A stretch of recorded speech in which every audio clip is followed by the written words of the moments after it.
ओम नमः शिवाय। आप सभी पर भोलेनाथ की कृपा सदैव बनी रहे। आज की कथा में हम अग्नि यज्ञ, देव यज्ञ और ब्रह्म यज्ञ तथा भगवान शिव के द्वारा सातों वारों का निर्माण तथा उनमें देवाराधन से विभिन्न प्रकार के फलों की प्राप्ति के बारे में तथा बिल्व पत्र के महत्व के बारे में जानेंगे। कृपया कथा का रसपान करने के लिए वीडियो के अंत तक बने रहिएगा। ऋषियों ने कहा, प्रभु अग्नि यज्ञ, देव यज्ञ, ब्रह्म यज्ञ, गुरु पूजा तथा ब्रह्म तृप्ति का हमारे समक्ष क्रमशः वर्णन कीजिए। सूत जी बोले, महर्षियों, गृहस्थ पुरुष अग्नि में सायंकाल और प्रातः काल जो चावल आदि द्रव्य की आहुति देता है उसी को अग्नि यज्ञ कहते हैं। जो ब्रह्मचर्य आश्रम में स्थित है उन ब्रह्मचारियों के लिए समिधा का आदान ही अग्नि यज्ञ है। वे समिधा का ही अग्नि में हवन करें। ब्राह्मणों, ब्रह्मचर्य आश्रम में निवास करने वाले द्विजों का जब तक विवाह न हो जाए और वे औपासन अग्नि की प्रतिष्ठा न कर ले तब तक उनके लिए अग्नि में समिधा की आहुति, व्रत आदि का पालन तथा विशेष यजन आदि ही कर्तव्य है। यही उनके लिए अग्नि यज्ञ है। द्विजों, जिन्होंने बाह्य अग्नि को विसर्जित करके अपनी आत्मा में ही अग्नि का आरोप कर लिया है, ऐसे वानप्रस्थियों और सन्यासियों के लिए यही हवन या अग्नि यज्ञ है कि वे विहित समय पर हितकर, परिमित और पवित्र अन्न का भोजन कर लें। ब्राह्मणों, सायंकाल अग्नि के लिए दी हुई आहुति संपत्ति प्रदान करने वाली होती है, ऐसा जानना चाहिए, और प्रातः काल सूर्य देव को दी हुई आहुति आयु की वृद्धि करने वाली होती है। यह बात अच्छी तरह समझ लेनी चाहिए। दिन में अग्निदेव सूर्य में ही प्रविष्ट हो जाते हैं, अतः प्रातः काल सूर्य देव को दी हुई आहुति भी अग्नि यज्ञ के ही अंतर्गत है। इस प्रकार यह अग्नि यज्ञ का वर्णन किया गया है। इंद्र आदि समस्त देवताओं के उद्देश्य से अग्नि में जो आहुति दी जाती है उसे देव यज्ञ समझना चाहिए। इस थाली पाक आदि यज्ञों को देव यज्ञ ही मानना चाहिए। लौकिक अग्नि में प्रतिष्ठित जो चूड़ाकरण आदि संस्कार निमित्त हवन कर्म है उन्हें भी देव यज्ञ के ही अंतर्गत जानना चाहिए। अब ब्रह्म यज्ञ का वर्णन सुनो। द्विज को चाहिए कि वह देवताओं की तृप्ति के लिए निरंतर ब्रह्म यज्ञ करे। वेदों का जो नित्य अध्ययन या स्वाध्याय होता है उसी को ब्रह्म यज्ञ कहा गया है। प्रातः नित्य कर्म के अनंतर सायंकाल तक ब्रह्म यज्ञ किया जा सकता है, उसके बाद रात में इसका विधान नहीं है। अग्नि के बिना देव यज्ञ कैसे संपन्न होता है इसे तुम लोग श्रद्धा से और आदर पूर्वक सुनो। सृष्टि के प्रारंभ में सर्वज्ञ, दयालु और सर्वसमर्थ महादेव जी ने समस्त लोगों के उपकार के लिए वारों की कल्पना की। वे भगवान शिव संसार रूपी रोग को दूर करने के लिए वैद्य हैं, सबके ज्ञाता तथा समस्त औषधों के भी औषध हैं। उन भगवान ने पहले अपने वार की कल्पना की जो आरोग्य प्रदान करने वाला है। तत्पश्चात अपनी माया शक्ति का वार बनाया जो संपत्ति प्रदान करने वाला है। जन्म काल में दुर्गतिग्रस्त बालक की रक्षा के लिए उन्होंने कुमार के वार की कल्पना की। तत्पश्चात सर्वसमर्थ महादेव जी ने आलस्य और पाप की निवृत्ति तथा समस्त लोगों का हित करने की इच्छा से लोक रक्षक भगवान विष्णु का वार बनाया। इसके बाद सबके स्वामी भगवान शिव ने पुष्टि और रक्षा के लिए आयुकर्ता त्रिलोक सृष्टा परमेष्टि ब्रह्मा का आयुष्कारक वार बनाया जिससे संपूर्ण जगत के आयुष्य की सिद्धि हो सके। इसके बाद तीनों लोकों की वृद्धि के लिए पहले पुण्य पाप की रचना हो जाने पर उनके करने वाले लोगों को शुभाशुभ फल देने के लिए भगवान शिव ने इंद्र और यम के वारों का निर्माण किया। ये दोनों वार क्रमशः भोग देने वाले तथा लोगों के मृत्यु भय को दूर करने वाले हैं। इसके बाद सूर्य आदि 7 ग्रहों को जो अपने ही स्वरूप भूत तथा प्राणियों के लिए सुख दुख के सूचक हैं, भगवान शिव ने उपयुक्त 7 वारों का स्वामी निश्चित किया। वे सबके सब ग्रह नक्षत्रों के ज्योतिर्मय मंडल में प्रतिष्ठित हैं। शिव के वार या दिन के स्वामी सूर्य हैं। शक्ति संबंधी वार के स्वामी सोम हैं। कुमार संबंधी दिन के अधिपति मंगल हैं। विष्णु वार के स्वामी बुध हैं। ब्रह्मा जी के वार के अधिपति बृहस्पति हैं। इंद्र वार के स्वामी शुक्र और यम वार के स्वामी शनैश्चर हैं। अपने अपने वार में की हुई उन देवताओं की पूजा उनके अपने अपने फल को देने वाली होती है। सूर्य आरोग्य के और चंद्रमा संपत्ति के दाता हैं। मंगल व्याधियों का निवारण करते हैं। बुध पुष्टि देते हैं। बृहस्पति आयु की वृद्धि करते हैं। शुक्र भोग देते हैं और शनैश्चर मृत्यु का निवारण करते हैं। ये 7 वारों के क्रमशः फल बताए गए हैं जो उन देवताओं की प्रीति से प्राप्त होते हैं। अन्य देवताओं की भी पूजा का फल देने वाले भगवान शिव ही हैं। देवताओं की प्रसन्नता के लिए पूजा की 5 प्रकार की ही पद्धति बनाई गई हैं। उन देवताओं के मंत्रों का जप यह पहला प्रकार है। उनके लिए होम करना, दूसरा दान करना, तीसरा तथा तप करना चौथा प्रकार है। किसी वेदी पर प्रतिमा में, अग्नि में अथवा ब्राह्मण के शरीर में आराध्य देवता की भावना करके 16 उपचारों से उनकी पूजा या आराधना करना 5वां प्रकार है। इनमें पूजा के उत्तरोत्तर आधार श्रेष्ठ हैं। पूर्व के अभाव में उत्तरोत्तर आधार का अवलंबन करना चाहिए। दोनों नेत्रों तथा मस्तक के रोग में और कुष्ठ रोग की शांति के लिए भगवान सूर्य की पूजा करके ब्राह्मणों को भोजन कराएं। तदनंतर 1 दिन, 1 मास, 1 वर्ष अथवा 3 वर्ष तक लगातार ऐसा साधन करना चाहिए। इससे यदि प्रबल प्रारब्ध का निर्माण हो जाए तो रोग एवं जरा आदि रोगों का नाश हो जाता है। इष्ट देव के नाम मंत्रों का जप आदि साधनवार आदि के अनुसार फल देते हैं। रविवार को सूर्य देव के लिए, अन्य देवताओं के लिए तथा ब्राह्मणों के लिए विशिष्ट वस्तु अर्पित करें। यह साधन विशिष्ट फल देने वाला होता है तथा इसके द्वारा विशेष रूप से पापों की शांति होती है। सोमवार को विद्वान पुरुष संपत्ति की प्राप्ति के लिए लक्ष्मी आदि की पूजा करें तथा सपत्नीक ब्राह्मणों को घृत पक्व अन्न का भोजन कराएं। मंगलवार को रोगों की शांति के लिए काली आदि की पूजा करें तथा उड़द, मूंग एवं अरहर की दाल आदि से युक्त अन्य ब्राह्मणों को भोजन कराएं। बुधवार को विद्वान पुरुष दधि युक्त अन्न से भगवान विष्णु का पूजन करें। ऐसा करने से सदा पुत्र, मित्र और कलत्र आदि की पुष्टि होती है। जो दीर्घायु होने की इच्छा रखता है वह गुरुवार को देवताओं की पुष्टि के लिए वस्त्र, यज्ञोपवीत तथा घृत मिश्रित खीर से यज्ञ पूजन करे। भोगों की प्राप्ति के लिए शुक्रवार को एकाग्रचित होकर देवताओं का पूजन करें और ब्राह्मणों की तृप्ति के लिए षड्रस युक्त अन्न दें। इसी प्रकार स्त्रियों की प्रसन्नता के लिए सुंदर वस्त्र आदि का विधान करें। शनैश्चर अपमृत्यु का निवारण करने वाला है। उस दिन बुद्धिमान पुरुष रुद्र आदि की पूजा करें। तिलक के होम से, दान से देवताओं को संतुष्ट करके ब्राह्मणों को तिल मिश्रित अन्न भोजन कराएं। जो इस तरह देवताओं की पूजा करेगा वह आरोग्य आदि फल का भागी होगा। देवताओं के नित्य पूजन, विशेष पूजन, स्नान, दान, जप, होम तथा ब्राह्मण तर्पण आदि में एवं रवि आदि वारों में विशेष तिथि और नक्षत्रों का योग प्राप्त होने पर विभिन्न देवताओं के पूजन में सर्वज्ञ जगदीश्वर भगवान शिव ही उन देवताओं के रूप में पूजित हो सब लोगों को आरोग्य आदि फल प्रदान करते हैं। देश, काल, पात्र, द्रव्य, श्रद्धा एवं लोक के अनुसार उनके तारतम्य क्रम का ध्यान रखते हुए महादेव जी आराधना करने वाले लोगों को आरोग्य आदि फल देते हैं। शुभ मांगलिक कर्म के आरंभ में और अशुभ अंत्येष्टि आदि कर्म के अंत में तथा जन्म नक्षत्रों के आने पर गृहस्थ पुरुष अपने घर में आरोग्य आदि की समृद्धि के लिए सूर्य आदि ग्रहों का पूजन करें। इससे सिद्ध है कि देवताओं का यजन संपूर्ण अभीष्ट वस्तुओं को देने वाला है। ब्राह्मणों का देव यजन कर्म वैदिक मंत्र के साथ होना चाहिए।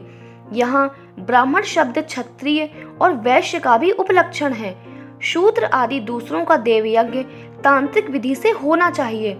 शुभ फल की इच्छा रखने वाले मनुष्यों को सातों ही दिन अपनी शक्ति के अनुसार सदा देव पूजन करना चाहिए। निर्धन मनुष्य तपस्या व्रत आदि के कष्ट सहन द्वारा और धनी धन के द्वारा देवताओं की आराधना करे। वह बार बार श्रद्धा पूर्वक इस तरह के धर्म का अनुष्ठान करता है और बारंबार पुण्य लोकों में नाना प्रकार के फल भोग कर पुनः इस पृथ्वी पर जन्म ग्रहण करता है। धनवान पुरुष सदा भोग सिद्धि के लिए मार्ग में वृक्षादि लगाकर लोगों के लिए छाया की व्यवस्था करें, जलाशय, कुआं, बावड़ी और पोखरे बनवाएं, वेद शास्त्रों की प्रतिष्ठा के लिए पाठशाला का निर्माण करें तथा अन्यान्य प्रकार से भी धर्म का संग्रह करता रहे। धनी को यह सब कार्य सदा ही करते रहना चाहिए। समयानुसार पुण्य कर्मों के परिपाक से अंतःकरण शुद्ध होने पर ज्ञान की सिद्धि हो जाती है। द्विजों, जो इस अध्याय को सुनता, पढ़ता अथवा सुनने की व्यवस्था करता है उसे देव यज्ञ का फल प्राप्त होता है। तदनंतर ऋषियों के पूछने पर किस कामना की पूर्ति के लिए कितने पार्थिव लिंगों की पूजन करना चाहिए, इस विषय का वर्णन कीजिए। सूत जी बोले, महर्षियों, पार्थिव लिंगों की पूजा कोटि कोटि यज्ञों का फल देने वाली है। कलयुग में लोगों के लिए शिवलिंग पूजन जैसा श्रेष्ठ दिखाई देता है वैसा दूसरा कोई साधन नहीं है। यह समस्त शास्त्रों का निश्चित सिद्धांत है। शिवलिंग भोग और मोक्ष देने वाला है। लिंग 3 प्रकार के कहे गए हैं, उत्तम, मध्यम और अधम। जो 4 अंगुल ऊंचा और देखने में सुंदर हो तथा वेदी से युक्त हो, उस शिवलिंग को शास्त्र के महर्षियों ने उत्तम कहा है। उससे आधा मध्यम और उससे आधा अधम माना गया है। इस तरह 3 प्रकार के शिवलिंग कहे गए हैं जो उत्तरोत्तर श्रेष्ठ हैं। ब्राह्मण, क्षत्रिय, वैश्य, शूद्र अथवा विलोम संकर कोई भी क्यों ना हो, वह अपने अधिकार के अनुसार वैदिक अथवा तांत्रिक मंत्र से सदा आदर पूर्वक शिवलिंग की पूजा करे। ब्राह्मणों, महर्षियों, अधिक कहने से क्या लाभ? शिवलिंग का पूजन करने में स्त्रियों का तथा अन्य सब लोगों का भी अधिकार है। द्विजों के लिए वैदिक पद्धति से ही शिवलिंग की पूजा करना श्रेष्ठ है, परंतु अन्य लोगों के लिए वैदिक मार्ग से पूजा करने की सम्मति नहीं है। वेदज्ञ द्विजों को वैदिक मार्ग से ही पूजन करना चाहिए, अन्य मार्ग से नहीं। यह भगवान शिव का ही कथन है। दधीची और गौतम आदि के शाप से जिनका चित्त दग्ध हो गया है, उन द्विजों की वैदिक कर्म में श्रद्धा नहीं होती। जो मनुष्य वेदों तथा स्मृतियों में कहे गए सत्कर्मों की अवहेलना करके दूसरे कर्म को करने लगता है, उसका मनोरथ कभी सफल नहीं होता। इस प्रकार विधि पूर्वक भगवान शंकर का नैवेद्यांत पूजन करके उनकी त्रिभुवनमयी 8 मूर्तियों का भी वही पूजन करें। पृथ्वी, जल, अग्नि, वायु, आकाश, सूर्य, चंद्रमा तथा यजमान, ये भगवान शंकर की 8 मूर्तियां कही गई हैं। इन मूर्तियों के साथ शर्व, भव, रुद्र, उग्र, भीम, ईश्वर, महादेव तथा पशुपति, इन नामों की भी अर्चना करें। तदनंतर चंदन, अक्षत और बिल्व पत्र लेकर वहां ईशान आदि के क्रम से भगवान शिव के परिवार का उत्तम भक्ति भाव से पूजन करें। ईशान, नंदी, चंड, महाकाल, भृंगी, वृष, स्कंद, कपर्दीश्वर, सोम तथा शुक्र, ये 10 शिव के परिवार हैं जो क्रमशः ईशान आदि 10 दिशाओं में पूजनीय हैं। तत्पश्चात भगवान शिव के समक्ष वीरभद्र का और पीछे कीर्ति मुख का पूजन करके विधि पूर्वक 11 रुद्रों की पूजा करें। इसके बाद पंचाक्षर मंत्र का जप करके शतरुद्रीय स्रोत का, नाना प्रकार की स्तुतियों का तथा शिव पांचांग का पाठ करें। तत्पश्चात परिक्रमा और नमस्कार करके शिवलिंग का विसर्जन करें। इस प्रकार मैंने शिव पूजन की संपूर्ण विधि का आदर पूर्वक वर्णन किया।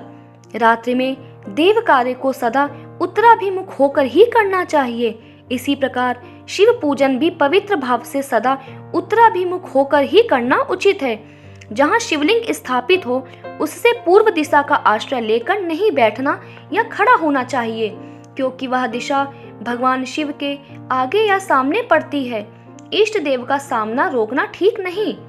शिवलिंग से उत्तरा दिशा में भी ना बैठें, क्योंकि उधर भगवान शंकर का वामांग है जिसमें शक्ति स्वरूपा देवी उमा विराजमान है। पूजक को शिवलिंग से पश्चिम दिशा में भी नहीं बैठना चाहिए, क्योंकि वह आराध्य देव का पृष्ठभाग है। पीछे की ओर से पूजा करना उचित नहीं है। अतः अवशिष्ट दक्षिण दिशा ही ग्राह्य है। उसी का आश्रय लेना चाहिए।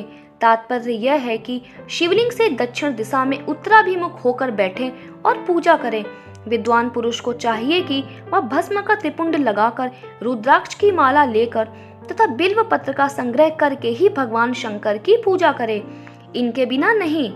मुनिवरों, शिव पूजन आरंभ करते समय यदि भस्म न मिले तो मिट्टी से भी ललाट में त्रिपुंड अवश्य कर लेना चाहिए। ऋषि बोले, मुने, हमने पहले से यह बात सुन रखी है कि भगवान शिव का नैवेद्य नहीं ग्रहण करना चाहिए। इस विषय में शास्त्र का निर्णय क्या है, यह भी बताइए। साथ ही बिल्व का महत्व भी प्रकट कीजिए। सूत जी ने कहा, मुनियों, आप शिव संबंधी व्रत का पालन करने वाले हैं, अतः आप सबको शतशः धन्यवाद है। मैं प्रसन्नता पूर्वक सब कुछ बताता हूँ, आप सावधान होकर सुने। जो भगवान शिव का भक्त है, बाहर भीतर से पवित्र और शुद्ध है, उत्तम व्रत का पालन करने वाला तथा दृढ़ निश्चय से युक्त है, वह शिव नैवेद्य का अवश्य भक्षण करे। भगवान शिव का नैवेद्य अग्राह्य है, इस भावना को मन से निकाल दें। शिव के नैवेद्य को देख लेने मात्र से भी सारे पाप दूर भाग जाते हैं। उसको खा लेने पर तो करोड़ों पुण्य अपने भीतर आ जाते हैं।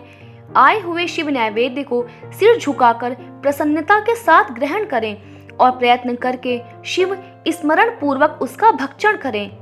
आए हुए शिव नैवेद्य को जो यह कहकर कि मैं इसे दूसरे समय में ग्रहण करूंगा लेने में विलंब कर देता है, वह मनुष्य निश्चय ही पाप से बंध जाता है। जिसने शिव की दीक्षा ली हो, उस शिव भक्त के लिए यह शिव नैवेद्य अवश्य भक्षणीय है, ऐसा कहा जाता है। शिव की दीक्षा से युक्त शिव भक्त पुरुष के लिए सभी शिवलिंगों का नैवेद्य शुभ एवं महाप्रसाद है, अतः वह उसका अवश्य भक्षण करें। परंतु जो अन्य देवताओं की दीक्षा से युक्त है और शिव भक्ति में भी मन को लगाए हुए है, उनके लिए शिव नैवेद्य भक्षण के विषय में क्या निर्णय है, इसे आप लोग प्रेम पूर्वक सुने। ब्राह्मणों, जहाँ से शालग्राम शिला की उत्पत्ति होती है, वहाँ के उत्पन्न लिंग में रसलिंग, पारत लिंग में पाषाण, रजत तथा सुवर्ण से निर्मित लिंग में देवताओं तथा सिद्धों द्वारा प्रतिष्ठित लिंग में, केसर निर्मित लिंग में, स्फटिक लिंग में, रत्न निर्मित लिंग में तथा समस्त ज्योतिर्लिंगों में विराजमान भगवान शिव के नैवेद्य का भक्षण चंद्रायण व्रत के समान पुण्यजनक है।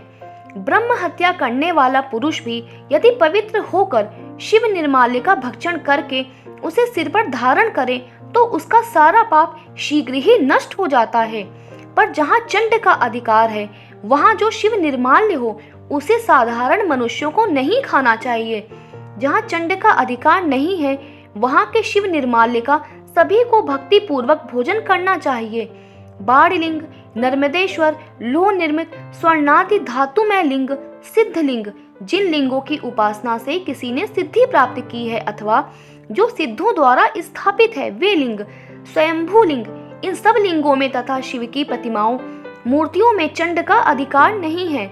जो मनुष्य शिवलिंग को विधि पूर्वक स्नान कराकर उस स्नान के जल का 3 बार आचमन करता है, उसके कायिक, वाचिक और मानसिक तीनों प्रकार के पाप यहाँ शीघ्र नष्ट हो जाते हैं।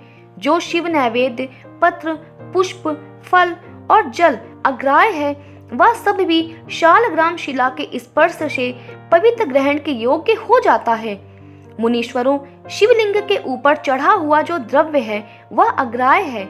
जो वस्तु लिंग स्पर्श से रहित है, अर्थात जिस वस्तु को अलग रखकर शिव जी को निवेदित किया जाता है, लिंग के ऊपर चढ़ाया नहीं जाता, उसे अत्यंत पवित्र जानना चाहिए। मुनिवरों, इस प्रकार नैवेद्य के विषय में शास्त्र का निर्णय बताया गया है। अब तुम लोग सावधान हो, आदर पूर्वक बिल्व का महत्व सुनो। यह बिल्व वृक्ष महादेव जी का ही रूप है। देवताओं ने भी इसकी स्तुति की है, फिर जिस किसी तरह इसकी महिमा कैसे जानी जा सकती है। तीनों लोकों में जितने पुण्य तीर्थ प्रसिद्ध हैं, वे संपूर्ण तीर्थ बिल्व के मूल भाग में निवास करते हैं। जो पुण्यात्मा मनुष्य बिल्व के मूल में लिंग स्वरूप अविनाशी महादेव जी का पूजन करता है, वह निश्चय ही शिव पद को प्राप्त होता है। जो बिल्व की जड़ के पास जल से अपने मस्तक को सींचता है, वह संपूर्ण तीर्थों में स्नान का फल पा लेता है और वहीं इस भूतल पर पावन माना जाता है। इस बिल्व की जड़ के परम उत्तम थाले को जल से भरा हुआ देखकर महादेव जी पूर्णतया संतुष्ट होते हैं। जो मनुष्य गंध, पुष्प आदि से बिल्व के मूल भाग का पूजन करता है वह शिवलोक को पाता है और इस लोक में भी उसकी सुख संतति बढ़ती है। जो बिल्व की जड़ के समीप आदर पूर्वक दीपावली जलाकर रखता है वह तत्व ज्ञान से संपन्न हो भगवान महेश्वर में मिल जाता है। जो बिल्व की शाखा थामकर हाथ से उसके नए नए पल्लव उतारता और उनसे उस बिल्व की पूजा करता है वह सब पापों से मुक्त हो जाता है। जो बिल्व की जड़ के समीप भगवान शिव में अनुराग रखने वाले एक भक्त को भी भक्ति पूर्वक भोजन कराता है उसे कोटि गुना पुण्य प्राप्त होता है। जो बिल्व की जड़ के पास शिव भक्त को खीर और घृत से युक्त अन्न देता है वह कभी दरिद्र नहीं होता। ब्राह्मणों, इस प्रकार मैंने सांगोपांग शिवलिंग पूजन का वर्णन किया। यह प्रवृत्ति मार्गी तथा निवृत्ति मार्गी पूजकों के भेद से दो प्रकार का होता है। प्रवृत्ति मार्गी लोगों के लिए पीठ पूजा इस भूतल पर संपूर्ण अभीष्ट वस्तुओं को देने वाली होती है। प्रवृत्त पुरुष सुपात्र गुरु आदि के द्वारा ही सारी पूजा संपन्न करें और अभिषेक के अंत में अगहनी के चावल से बना हुआ नैवेद्य निवेदन करें। पूजा के अंत में शिवलिंग को शुद्ध संपुट में विराजमान करके घर के भीतर कहीं अलग रख दें। निवृत्ति मार्गी उपासकों के लिए हाथ पर ही शिव पूजन का विधान है। उन्हें भिक्षा आदि से प्राप्त हुए अपने भोजन को ही नैवेद्य रूप में निवेदित कर देना चाहिए। निवृत्त पुरुषों के लिए सूक्ष्म लिंग ही श्रेष्ठ बताया जाता है। वे विभूति से पूजन करें और विभूति को ही नैवेद्य रूप से निवेदित भी पूजा करें। पूजा करके उस लिंग को सदा अपने मस्तक पर धारण करें। तो दोस्तों, आज की ये कथा यही विराम होती है। इसके आगे की कथा हम अगले अध्याय में जानेंगे। उम्मीद करती हूँ आज का ये वीडियो पसंद आया होगा। अगर वीडियो पसंद आया है तो वीडियो को लाइक करिए, अपने दोस्तों के साथ शेयर करिए और इस चैनल पे नए हैं तो इस चैनल को सब्सक्राइब कर लीजिए।